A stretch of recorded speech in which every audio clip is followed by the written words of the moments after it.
Hello everyone, कैसे हैं आप सभी। आशा करते हैं कि आप सभी अच्छे एवं स्वस्थ होंगे और आप अपने 10वीं कक्षा की तैयारी काफ़ी बढ़िया तरीके से कर रहे होंगे। तो फ्रेंड्स, आज की इस वीडियो में हम लोग पढ़ने जा रहे हैं 10वीं कक्षा की सोशल साइंस का ऐसा इम्पोर्टेंट भी ऑब्जेक्टिव क्वेश्चन जो कि आपके मैट्रिक के बोर्ड परीक्षा के लिए काफ़ी इम्पोर्टेंट है। यदि आप भी 19 फरवरी को होने वाले एग्जाम पेपर में शामिल होंगे तो इस वीडियो को शुरू से लेकर अंत तक ज़रूर देखिएगा। तो चलिए फ्रेंड्स, बिना समय गवाए आज का पहला सवाल क्वेश्चन नंबर 1 को देख लेते हैं। है दोस्तों, जैसा कि आप सभी मोबाइल स्क्रीन पे आज का पहला सवाल क्वेश्चन नंबर 1 को देख पा रहे हैं। पहला सवाल कहता है कि यूरोप वासियों के लिए किस देश का साहित्य एवं ज्ञान विज्ञान प्रेरणा का स्रोत रहा।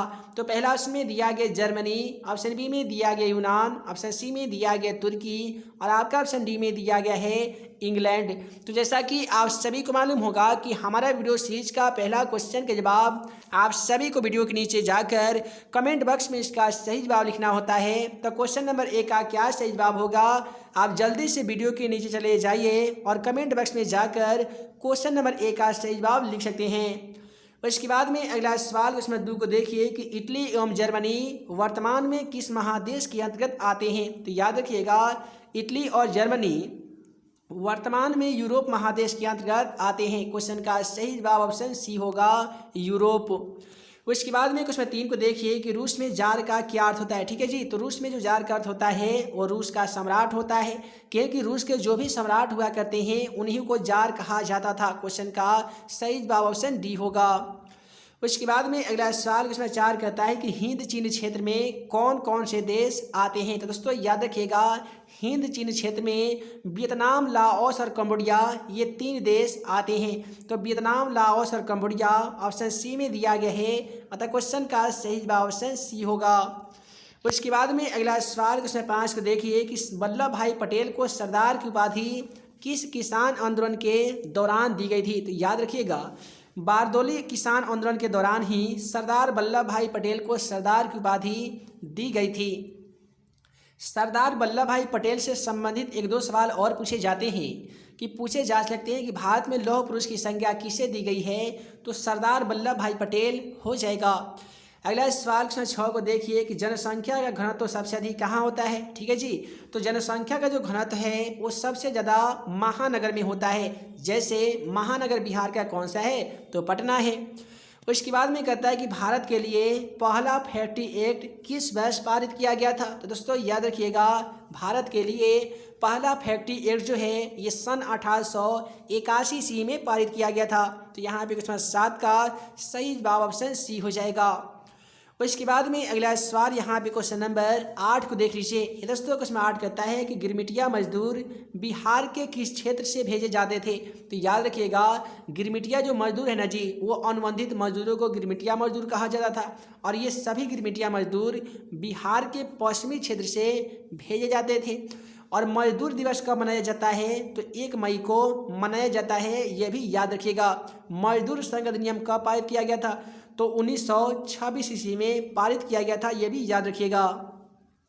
अगला सवाल उसमें 9 को देखिए कि वर्नाक्यूलर प्रेस एक्ट से बचने के लिए किस पत्र ने रातों रात अपनी भाषा बदल दी थी। तो याद रखिएगा, वर्नाक्यूलर प्रेस एक्ट से बचने के लिए अमृत बाजार पत्रिका ने रातों रात अपनी भाषा जो है वो बदल दी थी।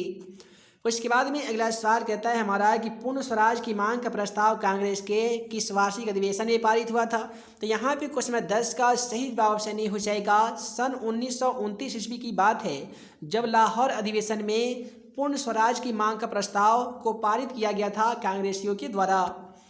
उसके बाद में अगला सवाल इसमें 11 कहता है कि भारत के किस स्थान पर पहला परमाणु ऊर्जा केंद्र को स्थापित किया गया था। याद रखिएगा, भारत के तारापुर एक ऐसा स्थान है जो महाराष्ट्र में पड़ता है। यहीं पे सबसे पहले परमाणु विद्युत ऊर्जा केंद्र को स्थापित किया गया था। उसके बाद में कहता है कि प्राकृतिक गैस किस खनिज के साथ पाया जाता है। ठीक है जी, तो यहाँ पे क्वेश्चन 12 का सही जवाब क्या होगा जी, तो इसका सही जवाब ऑप्शन बी हो जाएगा। प्राकृतिक गैस जो है ये पेट्रोलियम अर्थात पेट्रोल के साथ पाया जाता है। उसके बाद में अगला सवाल यहाँ पे क्वेश्चन नंबर 13 को देख लीजिए। ये दोस्तों क्वेश्चन 13 कहता है कि ऊर्जा का गैर पारंपरिक स्रोत क्या है। देखिए ऊर्जा के दो रूप होते हैं, एक होती है पारंपरिक ऊर्जा, दूसरा होती है गैर पारंपरिक ऊर्जा।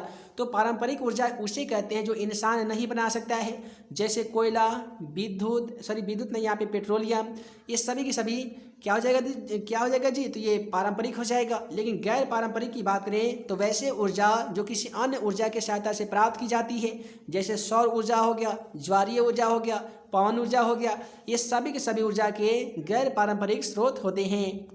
उसके बाद में अगला सवाल इसमें 14 कहता है कि भोपाल त्रासदी में किस गैस का रिसाव हुआ था। तो याद रखिएगा भोपाल में बहुत ही बड़ा एक गैस त्रासदी हुआ था जिसमें मिथाइल आइसोसाइनाइड गैस का रिसाव हुआ था। क्वेश्चन का सही जवाब ऑप्शन सी हो जाएगा। और भोपाल त्रासदी किस वर्ष हुआ था आप कमेंट बॉक्स में जाकर जरूर बताइएगा। उसके बाद में अगला सवाल क्वेश्चन नंबर 15 को देख लीजिए। दोस्तों क्वेश्चन 15 कहता है कि फाल्टा विशेष आर्थिक क्षेत्र कहाँ स्थित है। तो यहाँ पे क्वेश्चन 15 का सही जवाब क्या होगा जी, तो इसका सही जवाब ऑप्शन बी हो जाएगा। फाल्टा विशेष आर्थिक क्षेत्र जो है वो पश्चिम बंगाल में स्थित है। उसके बाद में अगला सवाल काफ़ी ही सिंपल है कि संजय गांधी जैविक उद्यान किस नगर में स्थित है। ठीक है जी, तो दोस्तों याद रखिएगा संजय गांधी जैविक उद्यान पटना में स्थित चिड़ियाघर का नाम है जो पटना में स्थित है। क्वेश्चन का सही जवाब ऑप्शन डी हो जाएगा पटना। ठीक है जी। उसके बाद में अगला सवाल 17 को देखिए कि मंदहार हिल किस जिला में स्थित है। तो याद रखिएगा मंदहार हिल जो है ये बांका जिला में स्थित है।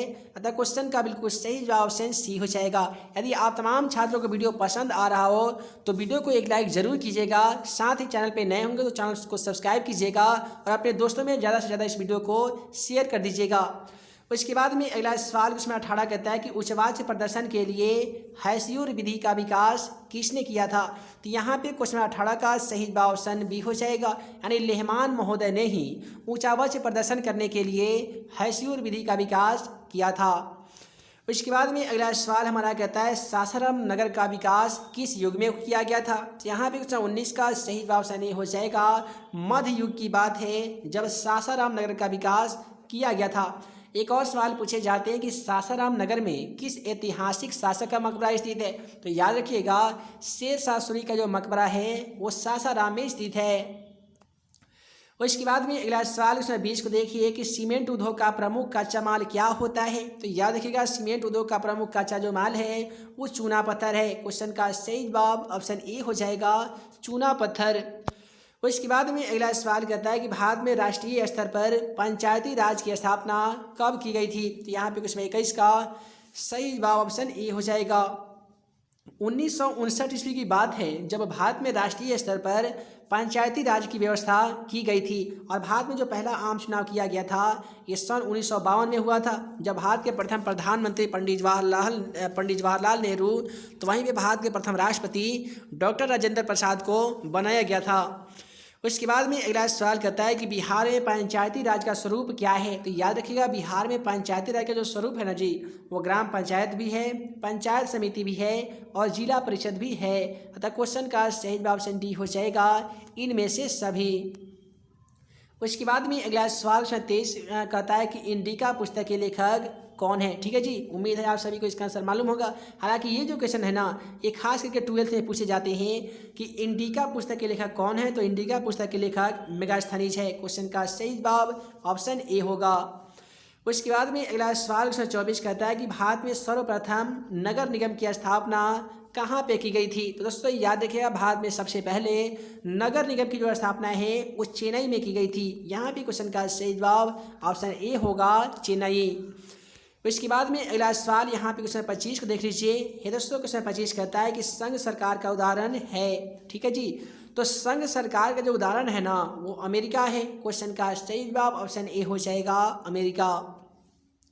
उसके बाद में अगला सवाल क्वेश्चन 26 कहता है कि चिपको आंदोलन की शुरुआत किस राज्य से हुई थी। बहुत ही ज़्यादा इंपॉर्टेंट सवाल है क्वेश्चन 26। आपके मैट्रिक एग्जाम पेपर में ये क्वेश्चन पूछे जा सकते हैं। तो याद रखिएगा सुंदरलाल बहुगुणा और चड्ढी प्रसाद यादव द्वारा मिलकर यह आंदोलन की शुरुआत सबसे पहले उत्तराखंड में की गई थी।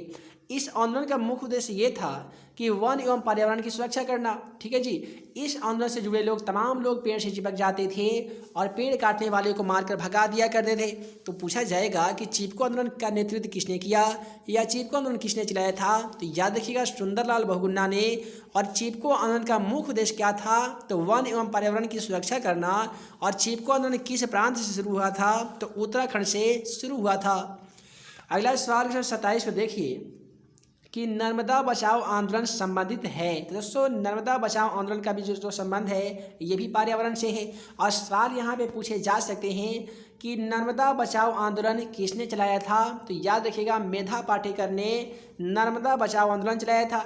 इस आंदोलन का मुख्य उद्देश्य पर्यावरण की सुरक्षा करना था। उसके बाद में अगला सवाल 28 कहता है सूचना का अधिकार कानून कब लागू हुआ था। तो दोस्तों याद रखिएगा सन 2005 ईस्वी की बात है जब सूचना का अधिकार कानून को लागू किया गया था। तो यहाँ पे क्वेश्चन 28 का सही जवाब ऑप्शन बी हो जाएगा, सन 2005 ईस्वी में। उसके बाद में कहता है कि बिहार में संपूर्ण क्रांति का नेतृत्व किसने किया था। तो ये दोस्तों याद रखिएगा बिहार में संपूर्ण क्रांति का नेतृत्व किसने किया था दोस्तों, तो ये जयप्रकाश नारायण ने किया था। क्वेश्चन का सही जवाब ऑप्शन डी हो जाएगा, जयप्रकाश नारायण। उसके बाद में अगला सवाल यहाँ पे क्वेश्चन नंबर 30 को देख लीजिए। क्वेश्चन 30 कहता है कि निम्नलिखित में से किसे प्राथमिक क्षेत्र कहा जाता है। पहला उसमें दिया गया सेवा क्षेत्र, मछली पालन, औद्योगिक क्षेत्र, और डी में दिया गया इनमें से कोई नहीं।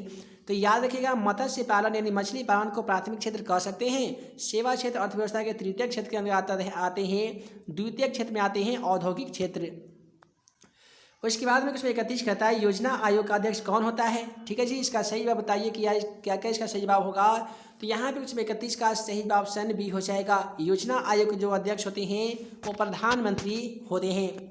उसके बाद में अगला सवाल का सही जवाब बताइए कि भारत में वित्तीय वर्ष होता है। उम्मीद है आप सभी को इसका आंसर तो मालूम होगा कि भारत में वित्तीय वर्ष आखिर कब होता है। ठीक है जी, तो भारत में वित्तीय जो वर्ष है वो 1 अप्रैल से 31 मार्च तक होता है। तो यहाँ पे क्वेश्चन 32 का सही जवाब ऑप्शन ए हो जाएगा। अगला सवाल क्वेश्चन 33 का सही जवाब बताइए कि दादा भाई नौरोजी ने सर्वप्रथम राष्ट्रीय आय का अनुमान कब लगाया था।